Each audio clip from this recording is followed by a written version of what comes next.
येत्या 22 जानेवारीला अयोध्येमध्ये प्रभू श्रीराम यांची प्राणप्रतिष्ठा करण्यात येणार आहे। त्याचा उत्साह संपूर्ण जगभरात आहे आणि त्याच पार्श्वभूमीवर पुण्यातील एका रिक्षा चालकाने चक्क प्रभू श्रीरामांच्या भेटीसाठी रिक्षा तयार केली आहे। त्यातून तो रिक्षावाला थेट अयोध्येला जाणार आहे। त्यामुळे रामभक्त रिक्षावाल्याची चर्चा आता सगळीकडेच होऊ लागली आहे। पुण्यातील कॅम्प परिसरात राहणारा राहुल नायकू नावाचा तरुण अस्सल रामभक्त अयोध्येमध्ये राम मंदिराची उभारणी सुरू असल्यापासून त्याची प्रभू श्रीरामांना भेटण्याची ओढ वाढू लागली आहे। अखेर त्याची ही इच्छा येत्या 22 तारखेला पूर्ण होणार असून त्याने अयोध्येला जाण्यासाठी संपूर्ण रिक्षाच राममय केली आहे। रिक्षाच्या वर छत्रपती शिवाजी महाराजांचा पुतळा आहे। त्याच्या खालोखाल प्रभू श्रीरामांचं चित्र। संपूर्ण रिक्षाला जय श्रीराम या जपानं लिहिलेलं आहे। चलो अयोध्या असा संदेश देत हा रिक्षावाला अयोध्येला जाण्यासाठी निघालाय।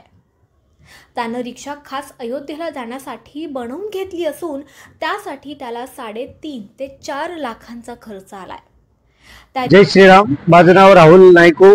मी पुण्यात कॅम्पमध्ये राहतो। रामराज्य येतंय त्यामुळं रामाच्या स्वागतासाठी इथून हा शिवरथ मी अयोध्येला घेऊन चाललो आहे आणि स्वप्न एकच आहे की रामाचं मंदिर ज्यांच्या संकल्पनेतून पूर्ण होतंय ते या गाडीत विराजमान व्हावे आणि प्रभू रामांना तिथं आमचं प्रभू रामांच्या चरणी साखर राहील।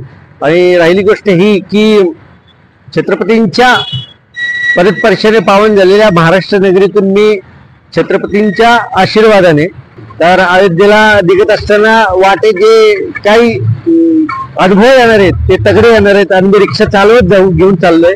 त्यामुळे तो अभिमान आहे।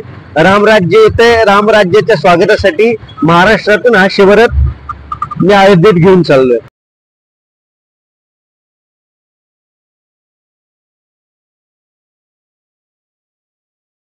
त्या रिक्षाला फ्रंट आणि बॅक कॅमेरे लावण्यात आलेत।